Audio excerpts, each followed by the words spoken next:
gol, perché mi si trasuda in davvero. E non mi fa paura che si fidanzate già, aspetta l'occasione che ti possa arrabbiare.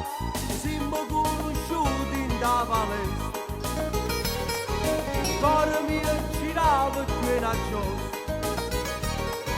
Veniva chi lo body azzeccato in gol a te, le tue forme erotiche facevi intravedere.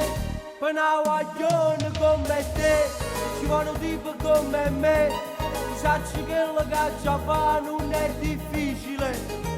Per una guaglione come te, la meglio cosa sta con me, sto contando tutto per te peso irremovibile. Resti da chiappo quando torna a casa, ti faccio mancare l'aria con un vaso, ti faccio poco sangue in te, come una lampadina che taccia a appicciare.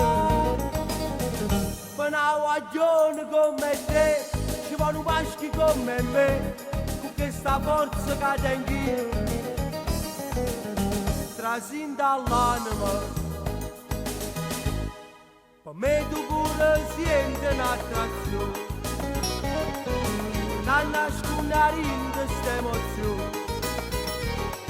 La simpatia che è nata non potremmo trattenere, tu pure vai cercando un pretesto per cadere. Per una guaglione come te ci vuole un tipo come me, sacci che la caccia fa non è difficile. Per una guaglione come te, la meglio cosa sta con me, sto contando tutto per te peso irremovibile.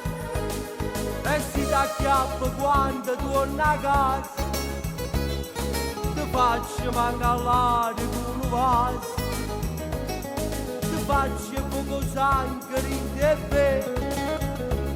come una lampadina che taccia a appicciare. Per una guaglione come te ci vuole un maschi come me, con questa forza che tengo trasinda all'anima.